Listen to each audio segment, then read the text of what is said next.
Hey everyone, this is Blair Reynolds, and today I want to talk to you about something very specific, and I wanted Toni Arnold to help. Hi. And what it is actually initiating life change.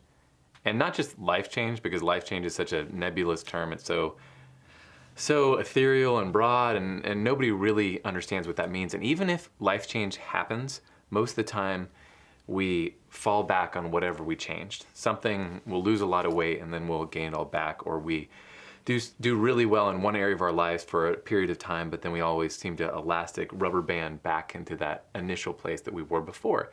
And actually creating permanent change is hard, and sometimes it can take a complicated process to get there. But one person that I know that has done it about as well as anybody that I'm aware of is Toni. And so Toni, I think that you're the right person to lead this segment. But the first thing I wanted to ask you to share with us is kind of your story, the reason that you had the seasons that you did and ultimately had to go through that transformation to become the person you are. Yeah, absolutely. So kind of the nutshell, I'll give you a short condensed version. Grew up like most teenagers, and very athletic, great parents, great household, amazing, graduated high school, went to college. First day of Christmas break of my freshman year of college, my mom was killed in a car accident. And talk about your life being turned upside down, like shaken out. Everything that you once knew, everything that you once was routine or was a pattern totally gets thrown out the window. And that day definitely marked me for forever. And a short time after that, then I ended up losing my stepdad as well. Lost my biological father when I was 9 months old. So kind of, went into my 20s as an orphan. And I adopted that mindset of still finished school, did it really well, but just kind of was going through the motions of life. Very depressed, a lot, just hopelessness was all over the place just because I didn't know how to deal with the pain. I didn't know how to actually even face the pain. Like, when something hurts that bad, you just want to chuck it out the window, under the rug, whatever you want to do with it. You just, anything but face it, anything but deal with it. So that's a little bit about my story. With that, I just shut down, like completely after my mom died. It's like my body I always look at, the movie Transformers, and it's like that really big box thing, and then he touches it and it like goes chuk chuk chuk chuk chuk, and it just shuts down. It's like, if that could describe my life, that was it. It was like I just went from this massive life that was amazing and abundant and full of joy and full of love and full of purpose and hope, and then it was like in one moment with one touch it just chuk chuk chuk, and I shut down. And that looked like me putting on 100 extra pounds, and going through a really, really deep season of severe depression. Well, let's talk about how you got out of it. Okay. Like, what happened? What was the initiation for it? Where did it start? Okay, so I work for a retailer, and I was hired 3 years ago, and I'm sitting in my interview, and I'm a hard worker by nature. I'm passionate about my job and leading a team and being the best type of manager I can be. And sitting in the interview after I accept the position, and my boss says, "So your job is to inspire women to feel beautiful. How are you going to do that?" And I left that day literally in a panic attack and having an anxiety attack, because I'm like, I can't fake my way through this. Like, how am I going to fake my way? Because you know me. I mean, I wear my emotions on my sleeve. If I'm not in it, it's just not there, So I left that day going, wow, like, how am I going to inspire people to feel beautiful when that's the very last thing that I feel? And that was kind of like the internal war that started brewing. So for 3 months, it just was churning over every day going into work. Like, how am I going to do this? This is going to be a rough road if I continue to fake my way through it. Because when you fake your way through something, then you're using an energy that you don't really have, right? So an 8-hour workday. It's exhausting. It is exhausting. An 8-hour workday feels like 24. Yeah. You're like, oh my gosh, I was fake all day. And not fake about with my team, but just Yeah. fake about the motive behind why people were shopping in our stores, you know? And so then I just got to the place where I'm like, wow, I need to actually just sit and look at myself in front of the mirror and start to ask those really hard questions. I love questions, and ask those questions like, why don't I believe I'm beautiful? Why am I afraid to look in the mirror? Why am I so closed off? Why am I a driven, disciplined person, and yet I'm not driven or disciplined when it comes to myself?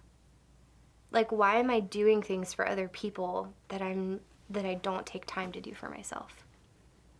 And that was really the start of my transformation of, you know, looking around and going, I'm 29. Like, I don't want to get to be such and such age and look back on my life and go, I wish I would have done something about it.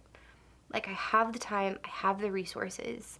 So I just got to throw myself off the cliff and see what happens, because I don't want to live this way for the rest of my life. Like, I don't want to live this way for the rest of my life.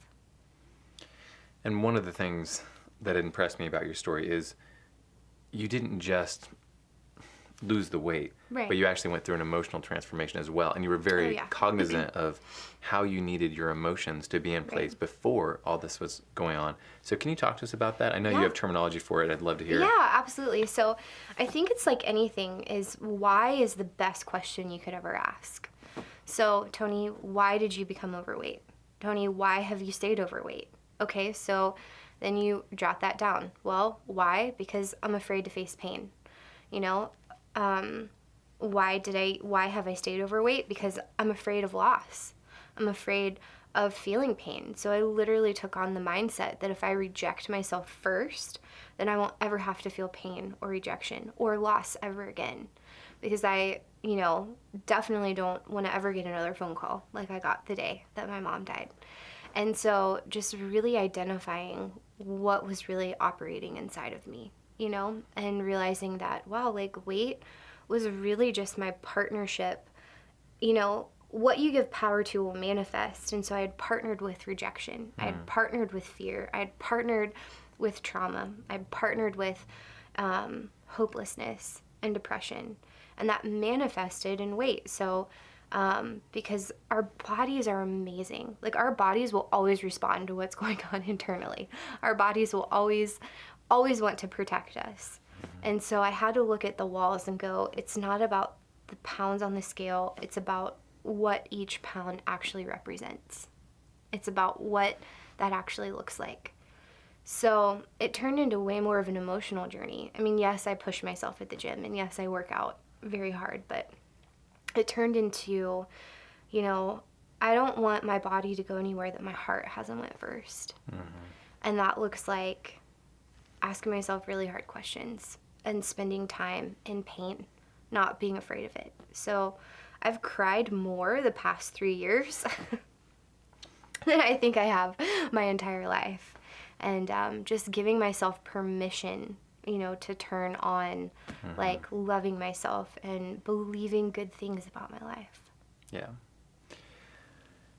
There's one more topic that I want to hit before we close, and that's, you've got a relationship with your body now. And I don't know if it's you talk to it or you love on it. I don't remember the exact term, but can you talk to us about how you've kind of reconciled that relationship? Yeah, well, I think that, you know, people ask me all the time. They're like, how did you, because I tell people that, you know, I'm like, the best thing that has ever happened in this journey is I fell in love with myself. And people are like, that seems so weird to me. And I think, you know, it's not selfish to love yourself. You know, it's not selfish to love yourself. And I think, you know, we're conditioned to always do for others, or to sacrifice ourselves, or to sacrifice what we want. And anything can be unhealthy if it's mismanaged. I mean, even serving people can be unhealthy if it's mismanaged. So it's all within a healthy checks and balances, right? So you have to know what that looks like for you. So the process of falling in love with myself was, okay, that seems really scary to me, because how do I love, like, how do you just fall in love, right? Well, you start with knowing what you like. So every day I get up and I talk to my body and I talk to myself and I tell myself 3 things that I love about myself. Started off as liking, like, you know, just getting up and being like, you know, Toni, I like my fingernails. I really like, yeah. I like my attitude. Yeah. No, but just Yeah. really this most simple things and taking that instead of being focused on all of the things that I want to change, I'm going to focus on the things that I'm thankful for and thankful about myself. So I talk to my body all the time. Like, even every morning, I thank my body.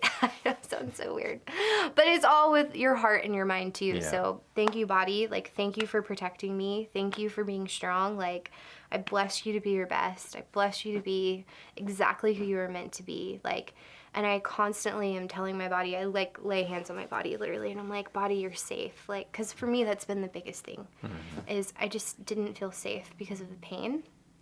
And so just giving my body permission to be its best through reinforcing of, body, you're safe. Like, you're safe to become who we're meant to be. Like, soul, like, heart, mind, like, it's safe. Like, it's safe for you to become, like, Toni, like, it's safe for you to become fully who you were meant to be. And that's been, like, the best thing ever. It's been so good. I love it.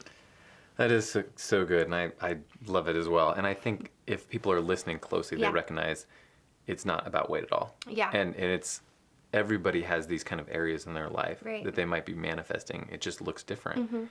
And the lessons that you're giving us, whether to love yourself or to talk to yourself and to like yourself, and to spend that deliberate time on unpacking why we might be living in these situations instead of just trying to fight them all the time or Yeah. hating ourselves or shaming ourselves because of them, actually is what people need to Right. do. And I do want to give a teaser, I guess you'd say, when Okay. it comes to your business, which Yeah. is undercoverlove.com. Yep. Because that is the entire purpose of your business. Yeah, absolutely. You create garments that are so impregnated with personal transformation that they actually have them written on the Yep, clothing. absolutely. So can you give us the 1 or 2 minute version of, Yeah. this is what this clothing does Yeah. for women, this is what it's supposed to accomplish in their lives? Right.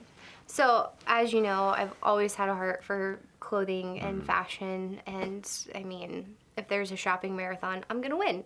It's just reality. But yet my heart is so invested in people finding hope and love and acceptance, and people coming to peace, and people finding courage and becoming brave to overcome the things that have kept them. So, how do you marry the two, right? And so just kind of had this concept and dream a few years ago to, the tagline is your favorite tea to inspire your favorite you. And it's just taking, we take real people, real stories, real breakthrough. I'll use myself as an example. So one of my t-shirt that's actually named after me, and you can read the entire story on the site, it says, she believed she was worth it, so therefore she was. And as you look down, it's like you're reminded, like, no, I'm worth this. Like, as you go through your entire day at the grocery store, or even if it's whatever, choosing your best, you're worth it. You're worth that amazing workout. You're worth that conversation and time with friends. You're worth whatever it may look like in your life. And so we take people who are now standing on the other side of the very things that they were afraid of, that kept them and that held them back, I guess you would say. So put a line on them, so that on each garment, so that you can then have hope and begin to live by those words and truths. Well, I hope this is a catalyst for a lot of people. I hope this video is. I hope your business is. I hope you. every shirt that goes out is a part of the transformation that person is going to benefit from. Yeah. And I really appreciate you as a person. I appreciate you being on the beam. Thank you.